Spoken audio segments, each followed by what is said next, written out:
After 25 years of fighting for his own freedom, a Gulf War veteran who was previously deported is found to, in fact, be a citizen of the United States after a review from the Board of Immigration Appeals. Of course, Nylander has more on tonight's News 4 Tucson investigation.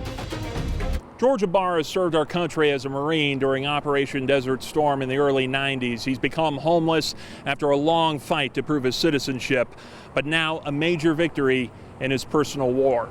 This was the uniform George Ibarra proudly wore serving in the United States Marine Corps through the Gulf War. Ever since, he's been fighting in court to prove his citizenship. George served in battle in Kuwait as a Marine. Luis Parra is George's attorney and a fellow Gulf War veteran. He says George has faced obstacle after obstacle to prove his right to be here. I would say it's been about 25 years since he's been battling to assert that he is a citizen of the United States. George has been facing another deportation since 2011 after a series of criminal charges related to drugs and firing 2 rounds through his front door towards Phoenix police. No one was hurt. He served 7 years in jail. He maintains it was due to his PTSD. The continued attempts to remove him from the U.S. have caused a financial toll. At one point, his disability payments were shut down. But on June 15th, a major victory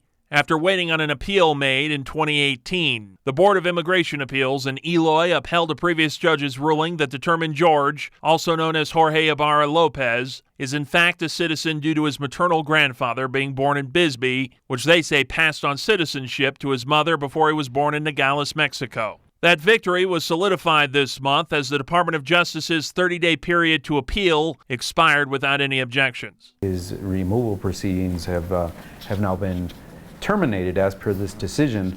George has been in a Phoenix hospital. He spoke to us by phone. This is like the greatest thing that's happened to me so far. Although a happy moment, he says it makes little difference in repairing the damage already done. I ended up losing my home. I had to sell everything to pay for everything, and I ended up going bankrupt. I plan on spending a lot more time with my family and just relaxing a little bit.